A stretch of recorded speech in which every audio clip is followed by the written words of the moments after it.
My name is Priya Desai. I am 36 years old. 11 weeks into maternity leave, my laptop chimed with a calendar invite from HR titled Role Update Discussion. My daughter's monitor was still clipped to my waistband, static crackling every few minutes from the nursery upstairs. The HR director, a man named Trent Whitlow, who I'd met exactly twice in 4 years, told me my position was being restructured effective immediately. I said, "Understood." Then I told him the FDA filing for our Phase 3 submission was due in 72 hours, and I was the only signatory authorized to submit it. He went quiet for a long moment. 3 hours later, I had 11 missed calls. Before I go further, if this is already making your blood boil, take a second to like and subscribe, and drop your location and local time below. I read every comment. I'm Priya.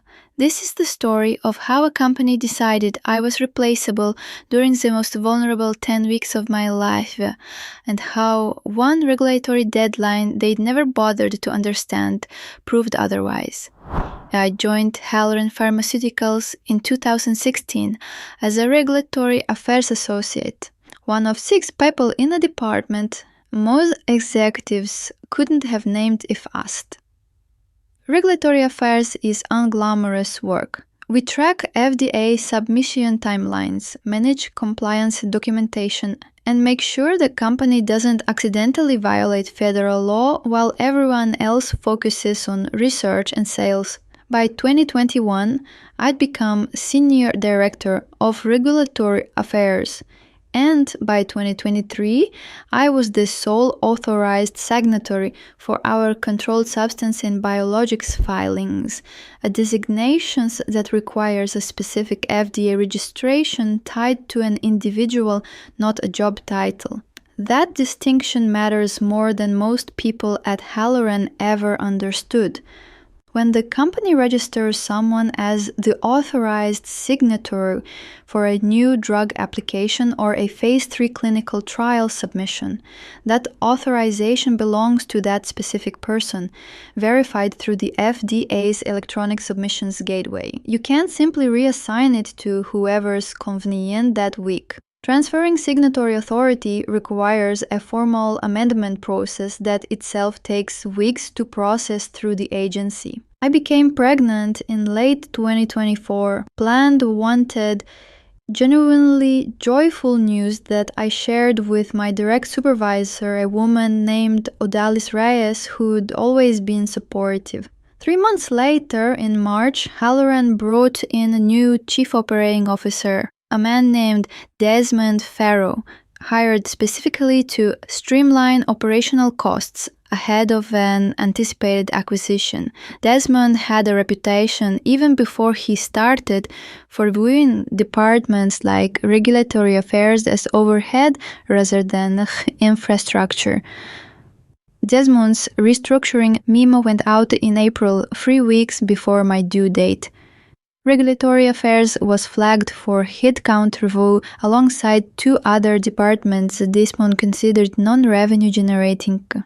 I raised a concern in a meeting gently that our department carried specific FDA registry responsibilities that weren't simply administrative, and that any restructuring needed to account for active filing timelines. Desmond told me in front of 4 other people that paperwork can always be reassigned and moved on to the next agenda item. I went on maternity leave in May. Our Phase 3 submission for a new anticoagulant medication, one that had been in development for 6 years and represented roughly $40 million in R&D investment, was scheduled for FDA submission in August, a hard deadline tied to the company's patent exclusivity window. I had prepared the submission package myself over the preceding 8 months, and I remained the sole registered signatory, a fact documented in our FDA Gateway account and mentioned in writing in at least 4 emails I'd sent to Desmond's office during the transition planning in April,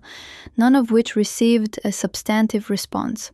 I gave birth to my daughter Anaya on May 14th. I spent the following weeks in the particular exhaustion of new motherhood, 3-hour feeding windows, a baby monitor I never turned off even during my own showers, the ordinary chaos that makes corporate emails feel like transmissions from another planet. I checked my work email sparingly, mostly out of habit, and noticed in June that Odalis Reyes had been quietly moved to a different division. I didn't think much of it. I should have. On August 4th, 72 hours before our FDA submission window opened, I received the calendar invite from Trent Whitlow. I joined the call from my bedroom, Anaya's monitor crackling faintly on the nightstand beside me. Trent, reading from what sounded like a prepared script, told me that following Desmond Farrow's restructuring initiative, my position was being eliminated effective immediately, and that HR would follow up with severance details within the week. He thanked me for my years of service in the same tone people use to thank a barista. I said, "Understood." Then I asked him calmly whether anyone had reassigned signatory authority for the Phase 3 anticoagulant submission ahead of the August 7th filing deadline. There was a pause long enough that I could hear him breathing. He asked me to clarify what I meant. I explained that I remained the sole FDA-registered signatory for that submission, that transferring signatory authority required a formal amendment filing that itself takes a minimum of 2 to 3 weeks to process through the agency, and that missing the August 7th window would jeopardize the company's patent exclusivity timeline. A detail I happen to know translated to roughly $600,000 in projected losses per week of delay. Trent said he'd look into it and ended the call. I fed my daughter, put her down for a nap, and went about my afternoon. My phone started ringing around 2 p.m. Desmond Farrow himself, a number I didn't recognize, then Trent again, then someone from legal I'd never spoken to before. I let all of it go to voicemail. By 6 p.m., he had 11 missed calls and 4 increasingly anxious voicemails, the last one from Desmond directly, his voice noticeably less confident than it had been in April. I called back the following morning, not because I needed to, but because I wanted to hear what they'd say, with a full night to reconsider their position. Desmond answered on the first ring. He said there'd been a miscommunication regarding my termination, that HR had moved too quickly on the restructuring timeline, and that he'd like to discuss a path forward that would ensure the submission proceeded smoothly. I asked him directly whether he was rescinding my termination or asking me to sign the submission as a departing employee with no ongoing role. He said the company would very much like me to remain in some capacity through the filing.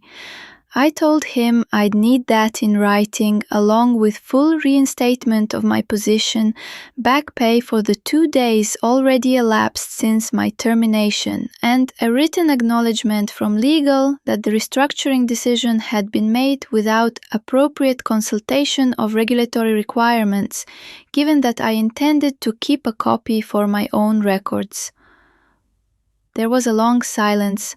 Then Desmond said quietly that he'd have legal draft something within the hour. It arrived in 40 minutes. I signed my reinstatement letter at my kitchen table with my daughter asleep in a bassinet 6 feet away, and I submitted the Phase 3 filing myself the following morning, 1 day ahead of the deadline, from my home office, still technically on maternity leave. I returned to Halloran formally in October on my original planned return date with my full title restored And, I later learned, with Desmond Farrow's restructuring authority significantly curtailed by the board, following an internal review of how close the company had come to a self-inflicted regulatory catastrophe during a maternity leave. Odalis Reyes was quietly reinstated to her prior role as well, a coincidence I don't entirely believe was a coincidence. I don't know if Desmond ever fully understood what almost happened that week, or whether he simply learned to check signatory registrations before eliminating a department again. I know that for 72 hours, a company with $40 million invested in a single drug submission discovered that all their operational leverage meant nothing against one federal registration tied to one name, mine, sitting quietly on an FDA server the whole time nobody thought to check. Some people think being on leave, being a new mother, being temporarily out of the room makes you invisible to the machinery of a company. I've learned it's usually the opposite. The machinery simply forgets briefly who's actually been holding it together until the exact moment it can't function without you, and by then, you're the one who gets to decide the terms.